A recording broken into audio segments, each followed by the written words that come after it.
Welcome to AZ Solutions Flash Fill. Flash Fill is another way of separating your data instead of using the text to column technique. You simply click alongside your data,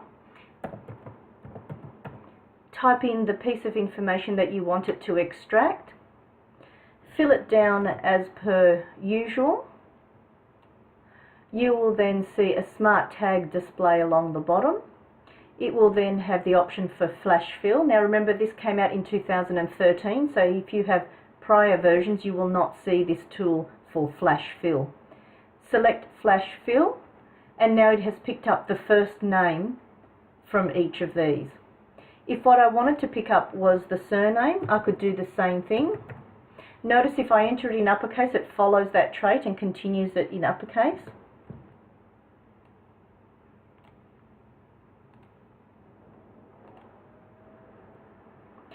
Thank you for watching AZ Solutions Flash Fill.